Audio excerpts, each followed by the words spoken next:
Coach Sébastien, bienvenue à cette conférence de presse. Vous êtes à la veille de matchs très importants. Vous jouez une demi-finale contre le pays organisateur. Une belle affiche en perspective. Oui, c'est une belle affiche. C'est un match qu'on attend, nous, avec calme et à la fois calme et à la fois de l'impatience sur le match de demain, parce que les garçons ont bien récupéré du match contre la Guinée. On a encore une séance d'entraînement ce soir et on attend le match demain, effectivement, comme vous l'avez dit, qui va être un match pour moi indécis, mais un match, je pense, assez ouvert entre deux équipes qui ouvrent le jeu. Charles, est-ce que vous ressentez plus de pression par rapport à ce match-là? Bien sûr, quand c'est une demi-finale, c'est un match très spécial. Après beaucoup de pression, je sais pas, pour moi ça reste un match comme les autres. Et on aimerait faire le mieux dans tous les matchs et aussi dans ce match-là. Isabelle Kouka, Léopard Sport Afrique. Coach Charles, bonjour. Bonjour.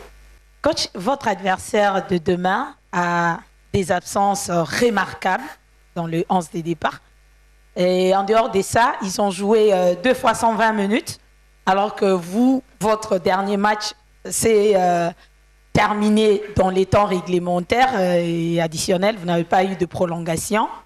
Est-ce que toutes ces taches noires dans l'équipe adverse vous donnent une valeur ajoutée ou une force au-delà de ce que vous pouvez avoir pour le match de demain? Non, pas forcément. La Côte d'Ivoire a un effectif de qualité. C'est vrai qu'il y aura 4 joueurs suspendus demain, mais je pense qu'ils ont d'autres éléments à faire valoir. C'est, je pense, une de leurs forces, comme la nôtre également, d'avoir vraiment une profondeur de banc qui est très intéressante. Après, sur l'aspect de l'énergie et de la prolongation, on verra. En tout cas, nous, on a bien récupéré. C'est vrai qu'on a eu un jour de récupération en plus que l'adversaire. C'est un des points qui peut peut-être jouer demain, mais ce qui va jouer demain, c'est la qualité du match que nous, on va faire, parce qu'on se préoccupe beaucoup plus de nous que de l'adversaire, même si on connaît bien sûr et qu'on a bien travaillé cet adversaire, mais nous, ce qui nous importe, c'est de se regarder nous, de savoir qu'on a encore des points à améliorer et on veut profiter du match de demain pour encore montrer des choses plus intéressantes qu'on a déjà montrées sur les derniers matchs, même si c'était déjà pas mal. Coach, il est là. Au milieu, Lassana Camara. Coach, comment vous vivez cette CAN irréelle? Quand vous êtes nommé sélectionneur de la RDC, au début, l'équipe était en lambeaux. Vous avez réussi à recoller le morceau. Le début de la CAN a été difficile. Vous avez gagné votre premier match contre la Guinée. Comme la CAN, elle est folle, elle est irréversible, vous pensez que la RDC peut renverser la table? C'est vrai qu'on arrive de loin, puisque comme vous l'avez dit, quand je suis arrivé, il y avait eu les 2 premières défaites dans la phase de groupe qualificative. Mais au final, on se rend compte que c'était aussi une force quelque part, parce que les cadres et tout le monde voulait réagir à un moment donné. On ne pouvait pas accepter d'être encore éliminé et pas présent d'une autre CAN, même si le projet initial que j'avais annoncé, c'était d'être performant à la CAN de 2025. Maintenant, on a mis en place des choses avec mon staff, mais surtout les joueurs qui se sont intégrés à 100% dans ce projet-là. Et puis on est monté en puissance au cours de l'année. Et puis fait qu'aujourd'hui on est là. Je pense que c'est dû déjà à la qualité de notre équipe, l'implication des joueurs et à mon staff technique également qui travaille autour de moi. Donc on est calme, serein, on sait qu'on a encore une marge de progression, c'est ça qui est bien. Je pense que vous l'avez souligné, on est rentré dans cette CAN avec des bons matchs. Je pense qu'on a fait des bons matchs de poule. mais qu'on n'avait pas conclu par une victoire. Là, c'est le cas. Je pense qu'on a marqué beaucoup sur cette CAN, on a encaissé peu. En tout cas, on a plus marqué que notre adversaire de demain et on a moins encaissé. Voilà, après les victoires, il faut les prendre au bon moment et à nous de faire un bon match demain. On entend encore les téléphones dans la salle. Bonjour coach, bonjour Charles. C'est Jonathan Massiela pour le compte de la radio Top Congo FM à Kinshasa. Coach, je suis là. Ouais, pardon. Voilà. Une question précise sur le joueur Gaël Kakuta, puisqu'on ne l'a pas vu sur la feuille de match lors du quart de finale contre la Guinée. Après sa blessure, beaucoup de choses se sont racontées sur des réseaux notamment. Mais aujourd'hui, est-ce qu'il sera apte à jouer contre la Côte d'Ivoire ce mercredi? Merci.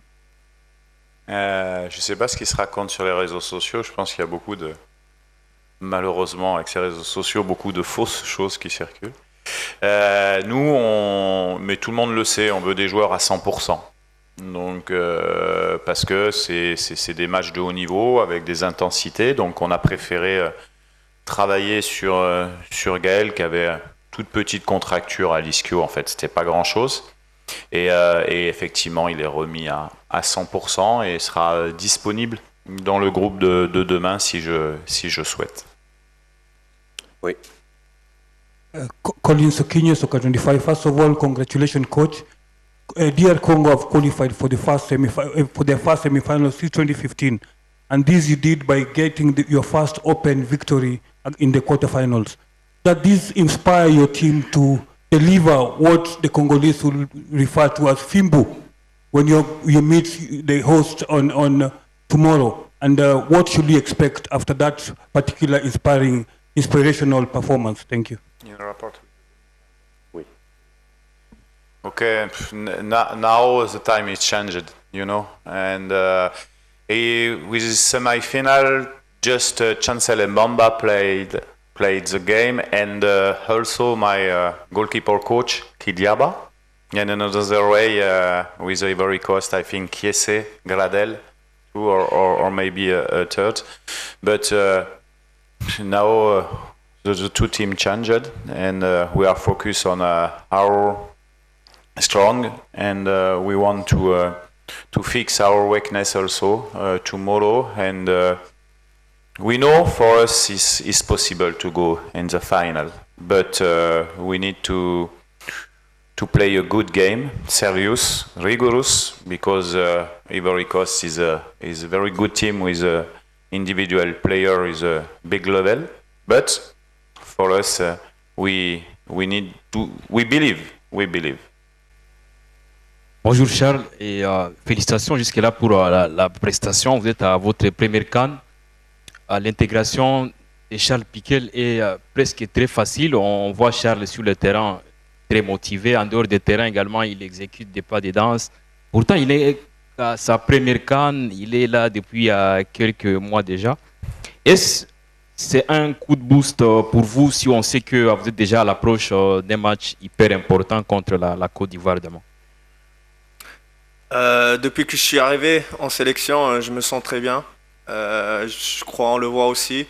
Je suis très à l'aise avec mes coéquipiers. Ils m'ont très bien reçu et ils m'ont rendu ça plus facile. Maintenant, je suis très content d'être ici et voilà, c'est quelque chose d'incroyable d'être aujourd'hui dans cette demi-finale de la CAN. Et oui, voilà. Bonjour messieurs, Guillaume Trouillet, Beansport. C'est une question pour Charles aussi.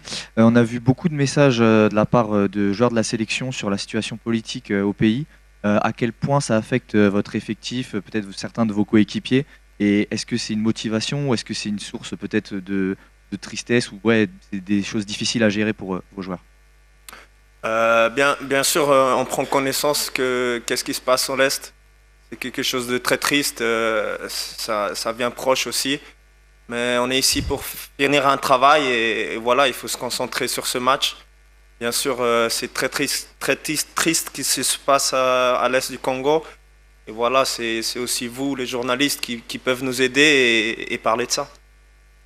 Merci. Emmanuel Robert Mahop, Média Sport Info, Canal 480 Douala Cameroun. Ma question s'adresse au coach qui connaît bien le Cameroun. Coach, on va un peu parler de l'irrationnel. La Côte d'Ivoire a perdu ses 2 derniers matchs dans son stade d'Ebimbe, les matchs de poule, j'entends pas.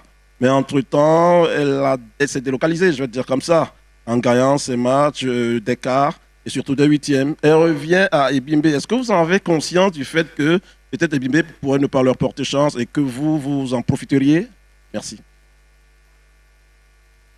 Je pense que demain, alors même s'il y a toujours une toute petite partie de chance dans un match de football, il y a surtout un rapport de force entre les équipes. Vous pouvez dire qu'ils ont perdu 2 fois, mais ils ont gagné 1 fois aussi, le match d'ouverture. Non, ce sont des éléments peut-être de leur côté sur lesquels ils pensent. Nous, comme je l'ai dit tout à l'heure, on peut jouer dans n'importe quel stade. Nous, on va essayer de donner le maximum, de faire un bon match, de défendre haut les couleurs du Congo. Comme le disait Charles, que les gens qui souffrent soient fiers de nous, parce que en étant une équipe nationale au Congo, on a cette vocation-là aussi à donner de la joie et des sourires. Les joueurs le savent. Et forcément, demain, ça sera un match particulier parce que c'est une demi-finale, mais également un match particulier pour nous, pour faire passer des messages d'attachement et de pensée à tous ceux qui souffrent au Congo.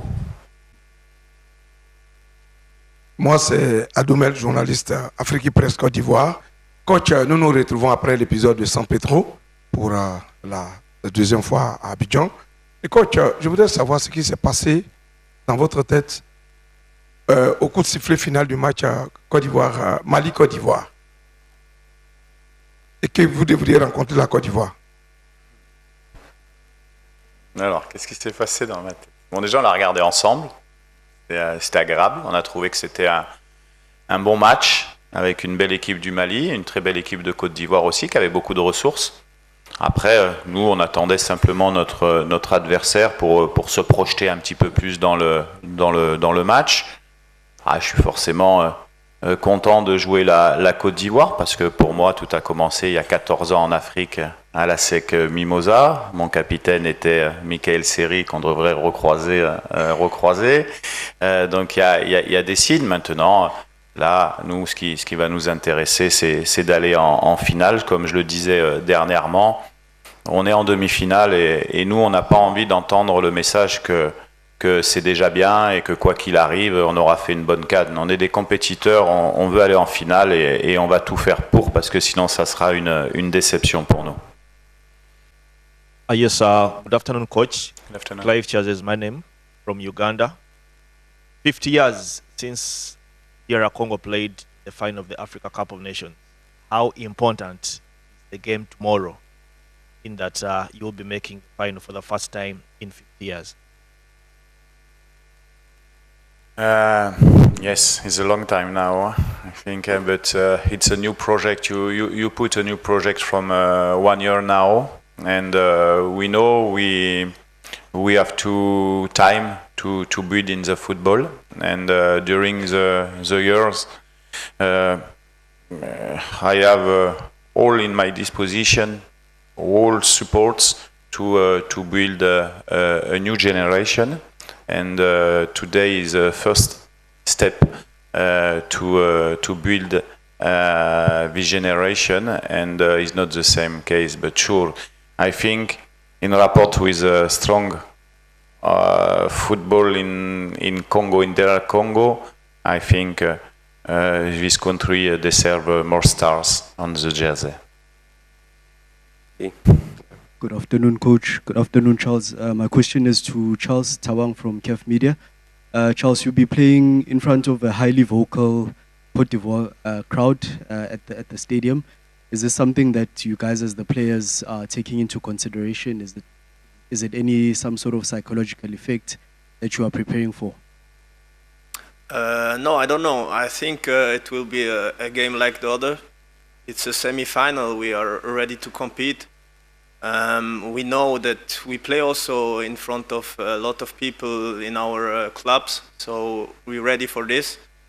It will be a special game because, yeah, they from Ivory Coast. But yeah, we are really happy to be here, and we want to go as far as possible. Coach, my name is Eric from the Star in Kenya. What's the pressure of facing the host Ivory Coast, considering how they have played so far? We can say probably some luck has come through for them. They're playing at home. The stadium will be full. We expect that. How do you approach this kind of a game, knowing that apart from the football, the home support comes through a lot for the host team? Thank you. Okay, thank you. You are speedy English. You are no. It's for important for us is to be focused and unit between us, and we have. It's usual for the player for national team to play in the big stadium, and okay, sure, Ivory Coast have the advantage of the stadium, but the advantage can be also a disadvantage sometimes. Coach, my name is Mohamed Fajabari, a Sierra Leonean journalist. I want to know, you are playing against the host, Ivory Coast. A very difficult match. They have the 12th man, which is the crowd behind them. So how difficult is this match for you? How are you going to approach this particular game? Je pense qu'il a déjà répondu à cette question. Oh yes, but we and again and against time, we are focused on our football only. Believe me, you have some games principles, and to want to put this principle tomorrow. Tomorrow is DR Congo will play like a other game, calm, and we try to score, sure, but okay, we not want after the game regret something in this game. We will play this game 100%, okay, tactically clever, but we will open the game tomorrow. En chemise blanche derrière.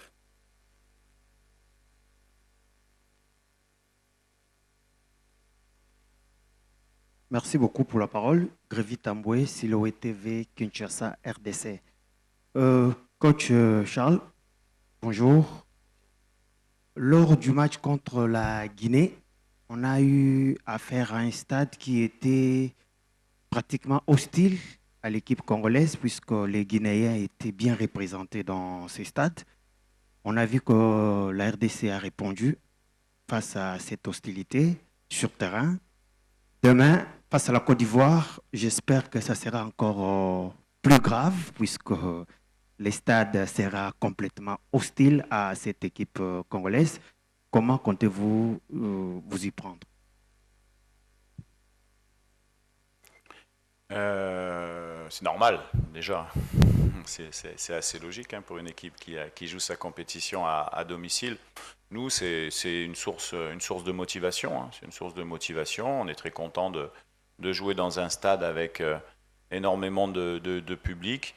Vous savez, après, il y a ce qui se passe autour, mais il y a surtout ce qui se passe sur le terrain. Et nous, on est focus sur les choses qu'on a à faire sur le terrain. Bonjour coach, c'est Genovic Mboa, Radio Top Congo en République démocratique du Congo. J'ai une petite question. Vous avez déjà utilisé 20 joueurs sur les 24 que vous avez donc amenés ici. 2 joueurs des champs et 2 gardiens n'ont pas encore disputé la moindre minute. Comment vous arrivez à gérer ce groupe et surtout ces joueurs qui n'ont pas encore goûté à cette 34e édition dans l'effectif? Merci. Mais ça, c'est quelque chose ça peut arriver. La preuve, ça arrive. C'est quelque chose qu'on anticipe dans les listes, parce que quand on reste 5 semaines, ça fera 5 semaines, voire un peu plus, avec le groupe en comprenant le stage de préparation. Quand on constitue une liste, c'est des choses qui sont importantes à réfléchir, à penser quand on choisit les joueurs. Et c'est une des raisons qui m'a fait on n'a pris que 24 joueurs au lieu de 27. C'est une de ces raisons. Et puis après, c'est l'état d'esprit. Mais ils le savent, quand ils viennent en sélection, quand on représente un pays, qui plus est le Congo, on perd tout statut. Et quand on vient, soit on joue titulaire, soit on est remplaçant, soit on joue pas, soit on joue à 2 minutes, soit on va en tribune. C'est comme ça, c'est la règle. Donc du moment où les joueurs acceptent cette sélection, ils savent les règles, hein, et tout le monde est là. Après, un joueur, bien sûr, il a envie de jouer, c'est une évidence. Et comme je leur explique, c'est d'être au service de l'équipe d'abord. Et puis certains d'ailleurs, et les cadres nous aident bien là-dessus, parce que quand ils se mettent à... Nous, il n'y a pas d'étoile au-dessus des joueurs, même les grands joueurs qui jouent dans les grands clubs qu'on a à l'heure actuelle avec nous, et vous savez de qui je veux parler, perdent ce statut-là et se mettent au même niveau que les autres. Et c'est ça la clé de notre réussite, c'est l'unité et l'humilité. Et ça, on doit garder ça. Bonjour coach, par ici, vers le fond. Par là, je lève haut mon bras, Karim Baldé pour l'agence Perform. Justement, c'est un peu la transition avec la fin de votre remarque précédente. J'avais une question sur Cédric Bakambu. L'attaque congolaise marche bien depuis le début de cette compétition. On a vu Anouissa, on a vu d'autres joueurs notamment performer, mais Cédric Bakambu n'a pas encore marqué. Dans quel état d'esprit est-il? Est-ce qu'il n'est pas un peu peut-être légèrement frustré par le fait de ne pas avoir encore marqué depuis le début de la compétition?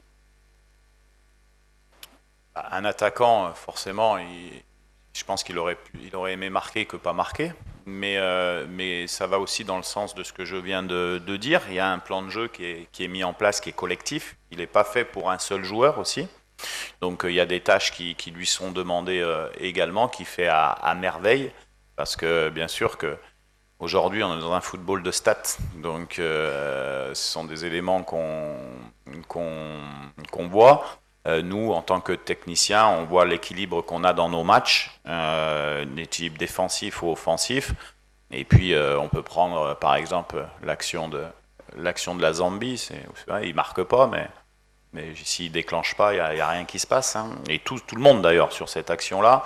Donc non, c'est un joueur qui a une envie extraordinaire de défendre le maillot du Congo. Et puis, il n'a pas attendu aujourd'hui pour savoir marquer des buts, Cédric, hein, puisque les spécialistes des stats peuvent voir le nombre de buts qu'il a marqué pour la sélection nationale et dans son club.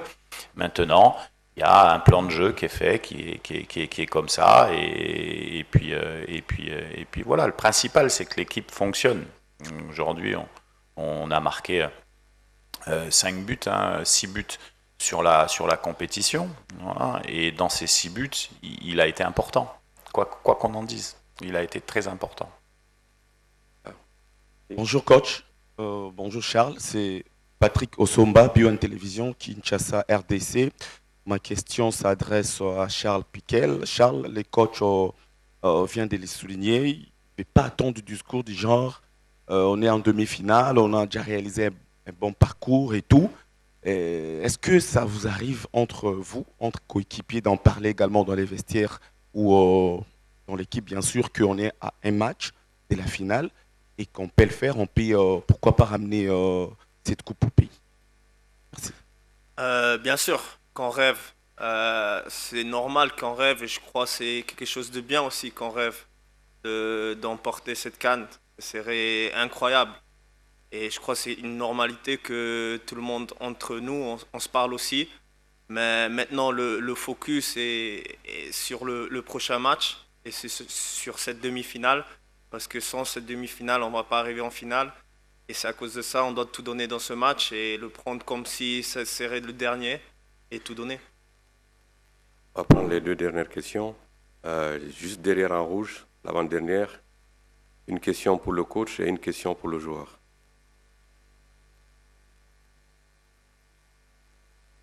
Thank you very much. Dura Batinga, Dash TV, Douala Cameroon.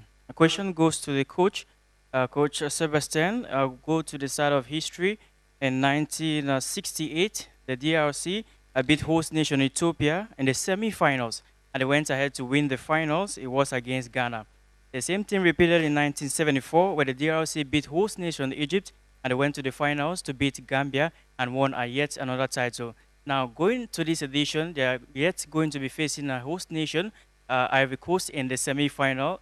Many are asking, is it going to repeat itself this year? My question is, does this side of history give an additional motivation to you to be able to pull this off, just like your predecessors did in the two above mentioned editions? Thank you.